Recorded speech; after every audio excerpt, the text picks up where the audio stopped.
Climate change.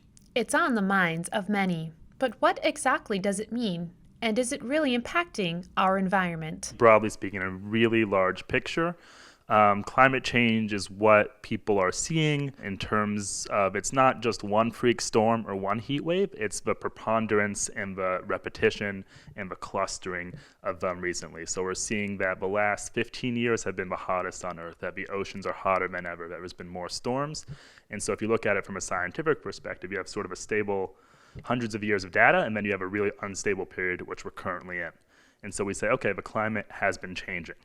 And that's caused, we think, by the greenhouse gas effect of more emitted CO2. As CO2 gets emitted into the atmosphere, the heat can no longer escape, just like you would have a greenhouse where you would grow plants through the winter because the heat can't escape there. So we're doing that with CO2. To help educate people on the issue, a grassroots network known as Communities Responding to Extreme Weather has paired with Sturgis Library to present a two-part series discussion on climate change and Cape Cod. CREW takes the idea that even if we were to suck all the carbon out of the air tomorrow, that we'd still have to deal with a lot of the effects of climate change. So we don't take the view that climate change is going to happen, but rather that it is happening. So we're hosting this discussion to sort of do our duty as, I think, committed citizens and also people who are concerned about the planet to figure out what we can do. And we're hoping that residents see that climate change action is not something that they have to be a big, strong activist for, or something that's really a different part of their life, but something that they can incorporate into their communities. Water quality, ocean shores, and marine life are just some of the areas being affected by climate change, according to Gideon. So Cape Cod is vulnerable to erosion, to increased storms. You're seeing a lot of marine life effects. Cape shellfish population is at 1% of it was in the 1950s. Lobster and other things are moving north into deeper waters because they need colder water to survive.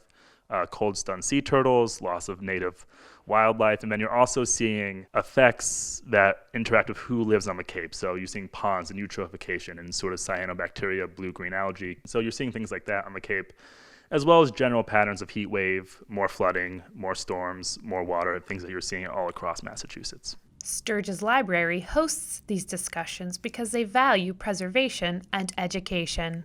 I mean, there's a lot of reasons why we do it here at Sturgis. One of the first is we are the oldest building in America housing a library, so we're very heavy on preservation. Climate change is one of those really big existential crises where it's like, how am I supposed to help? What can I do? I can help with this by educating, by giving people opportunities to talk about their concerns, about learning what they can do, learning that you shouldn't feel alone in this situation. We're all part of a community, and if we work together on these things, we can do good. What are some ways that Cape Codders can help?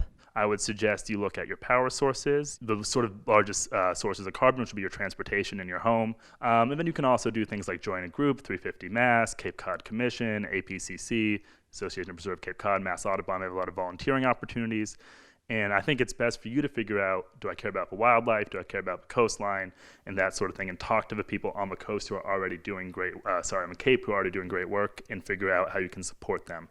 Sturgis Library also has resources available to anyone interested. And we've also got this other thing going on that we're calling the 1 in 5 Tree Challenge, which is basically a reading challenge with planting native trees and shrubs and going to local climate events. So it's kind of, they win, they get entered to win a gift card to our plant sale. We also have a seed library here, so if you are trying to start your own garden, you are trying to plant vegetables, fruits, or just have a pollinator garden, because that's super important too in the scheme of climate change.